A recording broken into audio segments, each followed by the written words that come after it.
breaking my heart. I love you. Liar! No! You're with him! You brought him here to kill me! No! You turned her against me!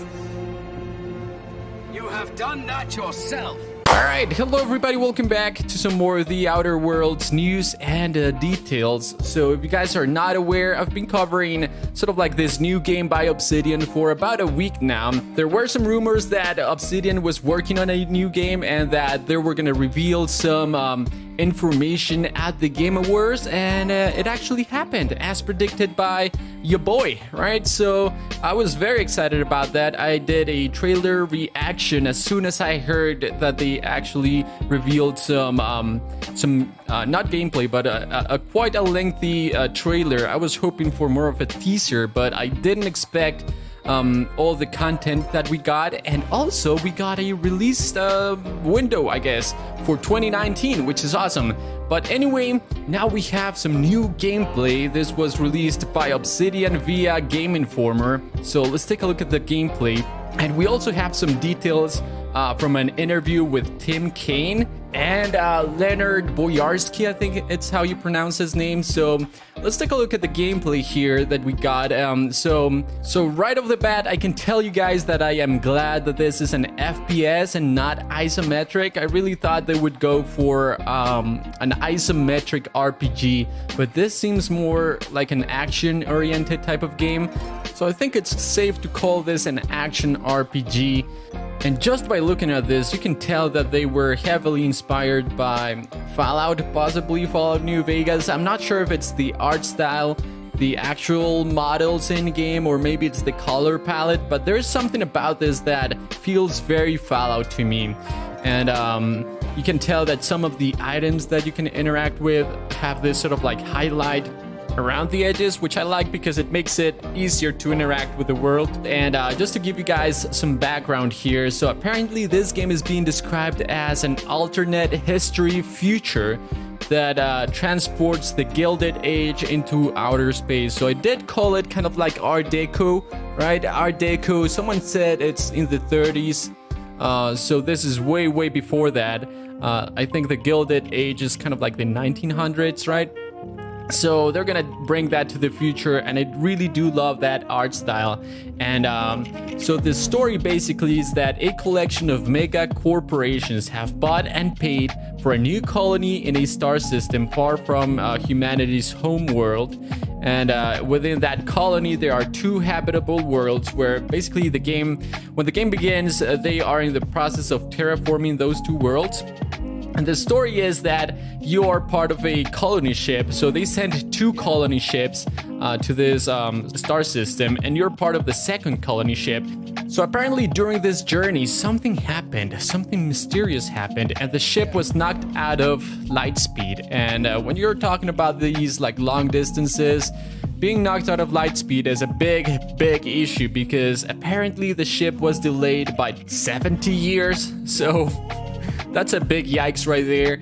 And on top of that, in this game's universe, the cryostasis that they use to keep you alive during this journey, it's limited. Like, you cannot survive more than 10 years in cryostasis in this world. So part of the story is that there's this scientist who found a way to keep you alive. So your job, your main quest, I guess, is to help this scientist keep all the other colonists alive and find all the resources that he needs. So it's a cool story, but it gets even better because according to Tim Kaine and Leonard Boyarsky, you are not forced to work with this guy. This is just your main quest. So if you guys have seen all the videos of, oh, what happens if you kill the dad at the beginning of Fallout 3, or what happens if you do this or that, and all of these sort of like RPGs, right? This game has something similar where your actions sort of like have an impact on the world, and you have a lot of leeway as to what you want to do in the world. So they say that you're not forced to work with this scientist. You can betray him at any point. You can start working with the government instead. You can become a full-on mercenary. You can be the hero, the anti-hero. So apparently they're giving us a lot of leeway as to what we can do in the game and where we want to take this story. So there's a lot of RPG systems here, traditional RPG systems. There's going to be some customization as well. So you're going to be able to change your character. However, they do say that this is more traditional in the sense that your character doesn't really have a personality. They don't have a voice. You do have like choices and dialogue options, but you don't have a voice actor. And you're rarely gonna see your character. So I mean, it's just a decision. We're gonna have to wait and see how this affects the game. I don't think it's a deal breaker for me. I'm cool with that. As long as the dialogue options are cool, I'm fine with it. So it doesn't really matter, but it's cool that at least we have the option to customize it. And apparently you can see how your character looks in the menu, in the, I guess, the options menu. So that's alright. In terms of NPCs, yes, this game does have NPCs, unlike Fallout 76, and that's awesome. We do have some cool dialogue options for what I can see. I noticed, based on the dialogue, that this game has a lot of comedy in it. I sort of like appreciate the satire and the fact that the game doesn't take itself too seriously. So, because I feel like that's lost in a lot of RPGs, so I do really appreciate this. So there's gonna be a lot of dialogue options and sort of like choice and consequence there. In terms of party members, it seems like as soon as you get into the game, you already have a party, basically a group of NPCs that are working with you. And apparently you have like loyalty missions, something like that, that change your relationship with these characters. They're not gonna have any romance options, which is, it's alright. I mean, I kind of like that aspect of RPGs, but I do understand their position as well. I think what Tim Kaine said is that those romance options quickly devolve into this sort of like mini game where you're trying to seduce this character and all the decisions just are gravitating around that objective. So they feel like it detracts from the RPG mechanics, and I sort of like agree. This is not a deal breaker for me. As long as the RPG mechanics and dialogue options are cool, then I won't have a problem with it, right? It's just a matter of deciding where you want to focus your efforts, right? And I feel like they want to focus on the core mechanics of the game that they think represent the value proposition, right, for the game. So I think that's cool. I don't have a problem with the lack of romance options, but I do feel like they should at least try to develop friendships, sort of like that playful banter that you get with characters in Dragon Age. At least give us that, I feel like. Anyway, they do have some systems that depend on your party members. So for instance, they have this lie, persuasion, or intimidation system for dialogue, where you have these skills that help you navigate conversations with NPCs, and maybe they do have like gameplay implications where you can avoid a fight, or maybe you can get an item without having to complete a quest, a fetch quest or something like that.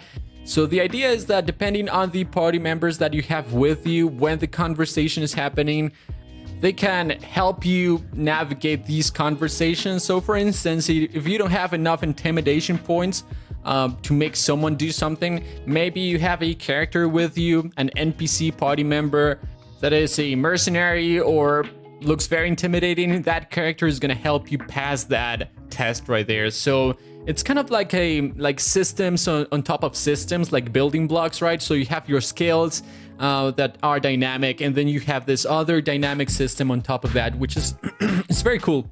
Now, in terms of gameplay, you do have the option to avoid dialogue and just go in guns blazing, right? So one of the ideas that I have when I saw all the promotional material was that these companies like Auntie Cleo's and Spacer's Choice were kind of like companies that produced items in game, and it seems like I was correct here, because apparently in the final game you'll have 10 different brands, each with their own line of items and weapons that you can choose from. And some of these items are going to be like easier to mod, like maybe you can add like a better cross sight, maybe you can add like a 4x scope to some of those weapons, maybe other weapons can be modified in other ways. So I think it's very dynamic in that sense. They also have a system that people are calling VATs, but it's not really VATs because it doesn't depend on a percentage that's out of your control.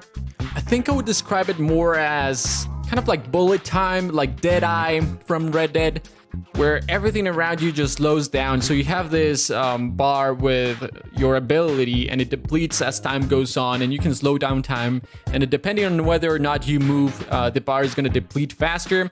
So I wouldn't call it VATs, which is essentially, at least in Fallout 76, is just aim assist. And in other Fallouts, it does have sort of like a percentage attached to it. In this case, you have full control over your aim. It depends on you at the end of the day, but I guess it serves the same purpose.